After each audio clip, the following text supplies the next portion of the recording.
एक बार तुलसीदास जी भगवान श्री जगन्नाथ जी का दर्शन करने उनके धाम श्री जगन्नाथपुरी पहुँचे, क्योंकि उन्होंने लोगों के मुख से जगन्नाथपुरी की महिमा का वर्णन सुना और निर्णय किया कि वे भी भगवान श्री जगन्नाथ जी का दर्शन करेंगे। यह कहानी शिव पुराण के हिंदी वर्जन से ली गई है।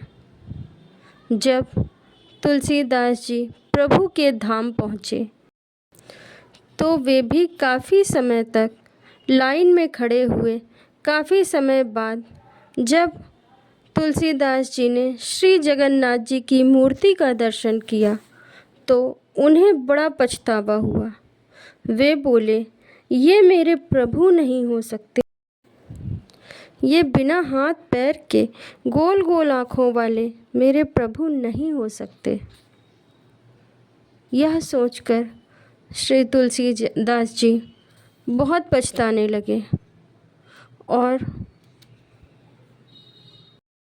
ऐसा कहकर वहाँ आने का पछतावा करते हुए प्रसाद को छोड़कर तुलसीदास जी वहाँ से वापस आ गए। जब वे वापस आए उस समय उन्हें तेज़ी से भूख लगी हुई थी। तुलसीदास जी अपने प्रभु की याद करके रो रहे थे। जब अंधेरा हो गया तो तुलसीदास जी एक वृक्ष के नीचे बैठ गए। उसी समय एक बालक आया और बोला, यहाँ तुलसीदास जी कौन हैं? तुलसीदास जी के कानों में बालक की आवाज़ सुनाई पड़ी। उन्होंने पलट कर देखा और बोला, मैं हूँ तुलसीदास, बोलो क्या काम है? बालक ने बोला, आप प्रसाद लिए बिना ही मंदिर से चले आए, इसीलिए प्रभु ने आपके लिए प्रसाद भेजा है और मैं उसे लेकर आया हूँ।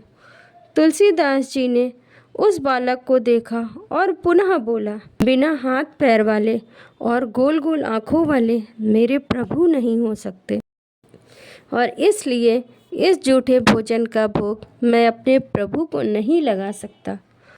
तब उस बालक ने तुलसीदास जी को उनके ही द्वारा लिखी हुई चौपाई का स्मरण कराया। बालक ने बोला, आपने ही तो लिखा है कि बिनु पद चलई सुनई बिनु काना, कर बिनु कर्म करई विधि नाना, आनन रहित सकल रस भोगी, बिनु बानी वक्ता बड़ जोगी। अर्थात ईश्वर बिना पैर के चलता है, बिना कान के सुनता है, बिना हाथ के नाना प्रकार के कर्म करता है, बिना मुँह के सभी रसों का स्वाद लेता है और बिना वाणी के बहुत बड़ा वक्ता है, बिना शरीर के सबसे बड़ा योगी है।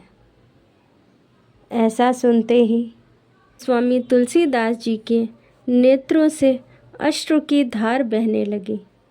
वह पुनः बोला, उस मंदिर में हनुमान जी का पहरा रहता है।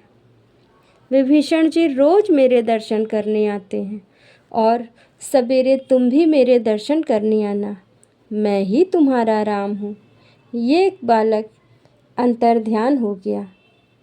प्रातःकाल जब तुलसीदास जी जगन्नाथ जी के मंदिर दर्शन करने के लिए पहुँचे तो वहाँ उन्हें भगवान